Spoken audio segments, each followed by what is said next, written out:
Good morning. We have some guests come in, so I'll let them file in before we make our today's announcements. All right. Well, good morning. Thank you for joining me at San Carlos Park Elementary School in Lee County. I'm joined with the Senior Chancellor with the Florida Department of Education, Jacob Oliva. I want to thank everybody at DOE for what they've been able to do. We appreciate being here at San Carlos Park Elementary School. As you know, Lee, Collier, Charlotte, Sarasota, DeSoto, and Hardee counties, they've all have kids in school. And these were areas that were affected very significantly, of course, by Hurricane Ian. There were a lot of staff and teachers that were affected by this, and yet there has been really a monumental effort to make sure kids could be back in school. And we've seen really remarkable efforts. And I think right here is a great example of that. Some schools in Lee County had extensive damage. They just could not reopen. And so this school here shows how the community responds when you have those types of roadblocks. So San Carlos Park had space at the school to take on additional staff and students. So it is currently serving as the host school for students from Sanibel Elementary and Fort Myers Beach Elementary while their schools are being rebuilt. San Carlos Park Elementary normally has about 660 students and 62 teachers. Right now, they have about 1,000 students with about 100 teachers. And so this has really been a monumental undertaking. I'm really grateful that San Carlos Park Elementary stepped up to help our kids stay in school. And they have, apparently, there's so many kids here now. The first lunch period's at 10 a.m. So people get a early lunch, but they just have to accommodate everybody. And so the county expects that these schools will continue to be merged over the next month or two. And I know they're working on other solutions besides this, but this is really important, and it's a symbol of the resiliency of the community. It's a symbol of bouncing back. I mean, when you have things like, obviously, the great search and rescue that was done helped a lot of people, really rapid power restoration that was quicker than we've had on any major hurricane in Florida history, and then to have the bridges repaired and let people be going back to Pine Island like we did in 3 days, and like we were fortunate to be able to do in Sanibel this week, where that 3 weeks after the storm, that causeway was reopened for civilian traffic, and then to see the schools back, even with student bodies whose schools no longer exist in their previous form. It just shows that people are unifying and really working hard to get back on the feet. And I think there's been great efforts. There's a lot more that needs to be done, and part of that is why we're here today.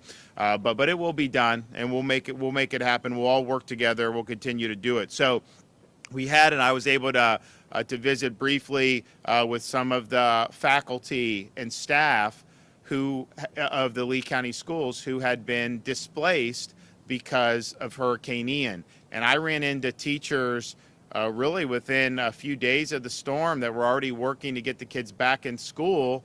And some of them didn't even have their own house left, and yet they're worried about other people's kids getting them back. So we had a lot of great efforts, and we understand that that's not easy. We also understand that there's going to be different needs that are not necessarily going to be covered by whatever FEMA could offer, or the state of Florida's programs, or insurance payments. And so one of the reasons we did the Florida Disaster Fund was to be able to meet some of those needs. And the First Lady's has really led on this. It's raised, I think, like over $47 million now. And there's so many people that want to be a part of it, companies, organizations, you name it, to be able to do. So there's been a lot that's been awarded now, but there's way more to be awarded, and there's still money coming in. And so today, one of the things that we wanted to do was to recognize what the teachers and what the staff have been through,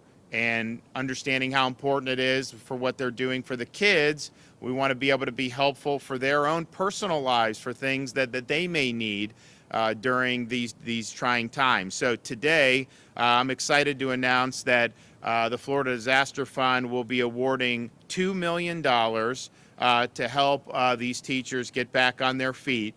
And the funding is going to be awarded through local education foundations, which are charitable groups in the 6 hardest hit counties. So Lee County Education Foundation will receive $500,000. Charlotte and Sarasota and Collier will leave $350,000. DeSoto and Hardy will each receive $225,000. These donations will help each district's teachers, particularly those who were displaced. And there's different needs right now. There's needs of course, home repair. There's needs of temporary shelter. There's needs of reliable transportation. I mean, you had areas that flooded that didn't used to flood, and a lot of people lost vehicles. So there's a whole host of things that need to be done.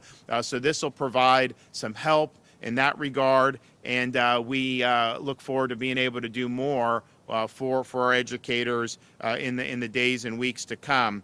This is we're now, I think, going to be probably, I think the First Lady will end up getting us over $50 million very soon in that fund for total raise. With today's award, that's over $7 million that's been awarded. First Lady is going to make some announcements of some additional awards. So it's been a rapid turnaround. Obviously, these have to be credible charities, and you got to vet to make sure the money's actually going where it is. But she's been working with different corporate partners who can help assist some of the things that we're doing with respect to rebuilding and a whole host of other things. And so all in all, I think that there's been a great effort. I think there's been a lot of great people working on this stuff, and we're happy to be able to do. We did something similar than we're doing today with the police and fire, because you had the same thing. You had them out there immediately doing search and rescue of people, but then their homes may have had significant damage. Some totally lost their homes. And so we did a $2 million award for the charitable arms of Fraternal Order Police, Sheriff's Association, PBA, and the Firefighters Association. And so we're now doing here with our teachers, and we think that this is something that's very, very important. So I'm happy to be able to be here. I really appreciate what they're doing at San Carlos Park Elementary School. It's really inspiring to see. The students seem very happy. I know they miss being in school when it gets interrupted. So great job for everybody involved. And we'll hear from some of our speakers. And so first, Senior Chancellor Jacob Oliva with the Florida Department of Education. Thank you, and thank you, Governor DeSantis, for such a wonderful initiative. I can tell you our agency has been committed to supporting schools and making sure that we get students back into their classrooms in front of their teachers and where they're friends, because that's where we know that learning happens the best. And we've been on the phone with school districts each and every single day, and I can tell you, Governor, firsthand, because of your leadership, I hear every day from superintendents and school leaders that the communication and support they've received in navigating through this hurricane has been truly superior before, during, and after the storm. And we really want to applaud and thank you for making sure we're doing what we're doing to remove those obstacles. So thank you. As we've worked with a lot of the school leaders that are here today, Commissioner Diaz and myself have been on site, have been on the phone each and every single day, because we know we have to act with urgency to return to normalcy for our communities and get students back into a strong learning environment. As we're removing obstacles to get water out of buildings, get power restored, we started hearing stories about principals connecting with families who have lost everything. And one of the challenges that they were seeing to reopen and welcome students back is they need those high quality teachers, their support staff, their leaders to be able to come into the classroom, and they're navigating through some challenges personally. So we were able to connect with our direct support organizations, our education foundations, and start identifying what are those opportunities that we can help create, or what are the things we can do to get these families' lives restored. And through the initiatives of the First Lady, by generating these funds and being able to be here today and be able to move these funds right to those direct support organizations, we know that they're going to connect with the teachers that can benefit from this the most. And we're really just appreciative that we're able to be here today and make this announcement. So thank you, Governor, for your work in this. Sure. Okay, Tracy Lorenzini is a teacher at San Carlos Park Elementary School. Hi, I was told to share my story. My name is Tracy Lorenzini. I'm a proud educator here at San Carlos Park Elementary in the school district of Lee County. My story is important to me, but by far it's not nearly as bad as some of the other stories of my colleagues. Many stories that I've heard, educators are impacted in much more severe ways than I was. So I guess my story is somewhere in the middle of the scope of it. But I am sharing to give all educators a voice, as this hurricane has really caused a lot of hardships for our teachers, staff, and students alike. I moved to Cape Coral, Florida with my husband, who's also an educator here in Lee County, and we have 2 school-age children. The 4 of us attend 4 different schools here. And we bought our house here 6 years ago. We live next door to my parents and across the street from my sister. My sister's son, my nephew, actually teaches here as well. So, you know, family is very important to us. And we had the chance to have our 3 houses close together, so it was really ideal. We woke up the morning of the storm to hear that it was going to directly hit us at Cape Coral as a Category 4, almost 5 hurricane. In our 3 households, there's 10 family members total. We had a decision to make. We wanted to be all together, of course, and I was fighting for all 10 of us to be in the same house, in my house, because it's the newest. My sister's house, however, has a 2nd floor, and we were worried about the storm surge, so we opted to move all 10 of us as the storm was beginning to go all into her house. The storm was scary. We were in a closet for hours. The house shook. We had the metal shutters blow off. A window broke. My 7-year-old daughter was truly traumatized, as I think we all were. The next morning, we walked across the street to see our house, which was missing shingles, and the roof's plywood was exposed. We opened the front door and saw that the water had saturated the ceiling, and it caused a collapse in several rooms, including the living room, bedroom, and bathrooms. It collapsed on the couch where all 10 of us would have been had they listened to me, so I'm very thankful that no one listened to me. Since the storm took out our electricity, the 10 of us stayed for a few nights at my parents' house with the generator. My sister has cystic fibrosis, so we needed electricity for her medication in the refrigerated medicines and the machines that she uses. That first night, we had looters come to our house and steal gas right from the generator that was running 20 feet from where we were all sleeping. And so, of course, this added to my daughter's trauma, and we decided to leave to go to Bradenton to stay with my in-laws until power was restored.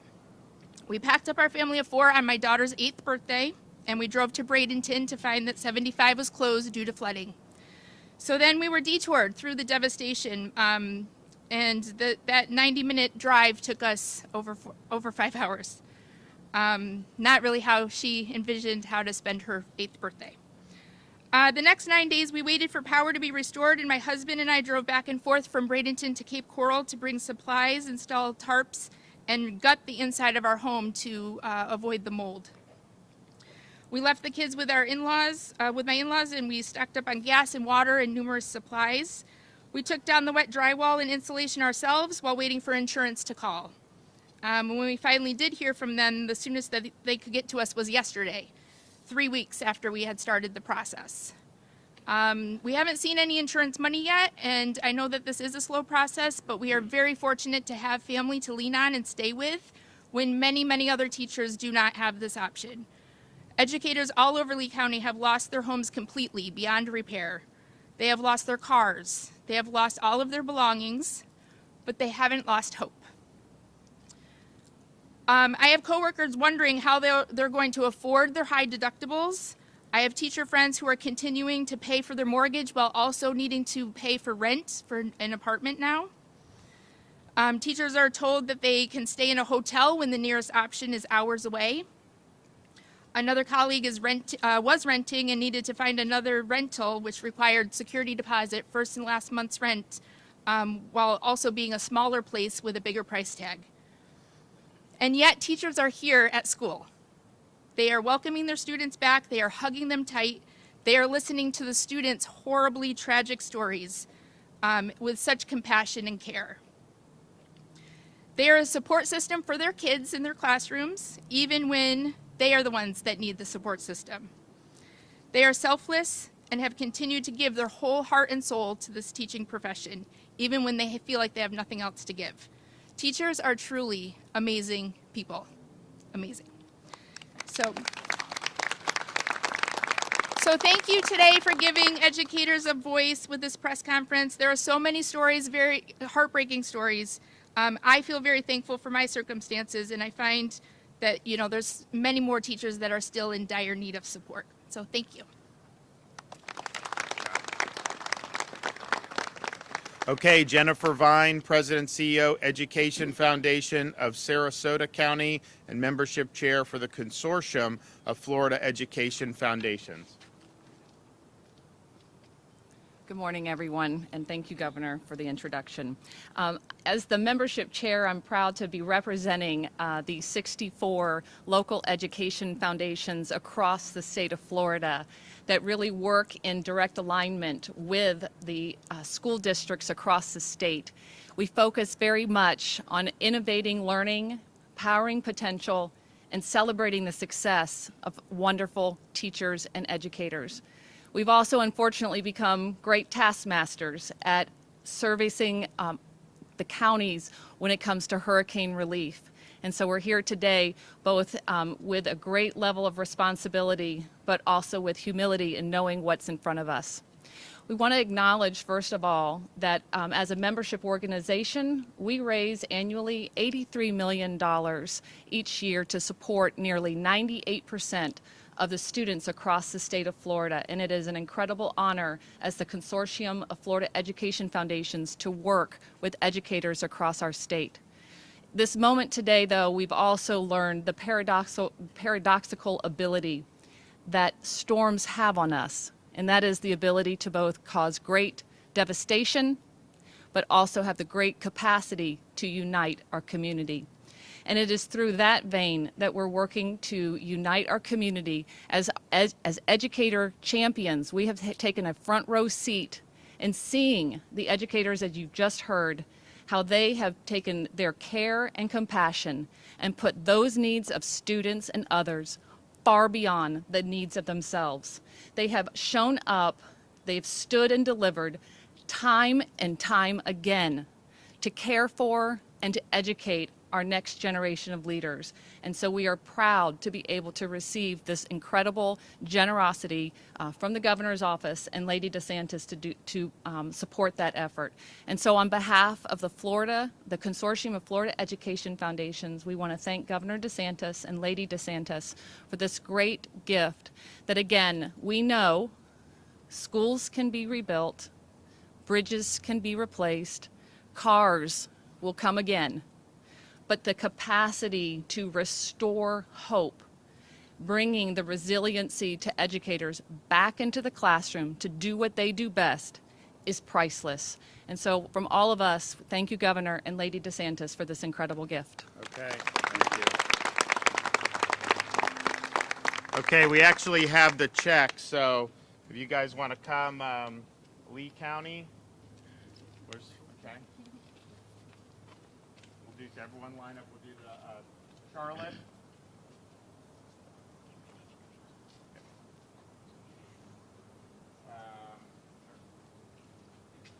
Sarasota. Hardy and Collier and DeSoto. Hardy. Hardy. Thank you. Yep. Thank you, Collier. Okay. All right. Can we all line up? Okay. I don't know. $2 million. Woo! Wow.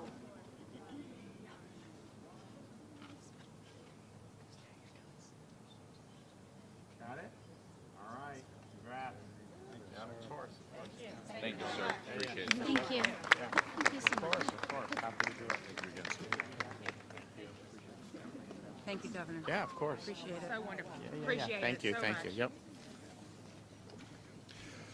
Well, we're appreciative of everybody for working hard, who's contributed to the fund. Happy to be able to make a difference. And as I said, as there's additional needs in the community, please reach out to our office, reach out to Florida DEM and the First Lady, and we want to make sure that we're getting the dollars where they can be the most impactful. But clearly now, when you're talking about folks who are teaching, who have a lot of problems with their own households, may not even have a household anymore, if there's ways that you can do to help that these foundations are going to have more capacity to do so. So I think it's going to be a great thing.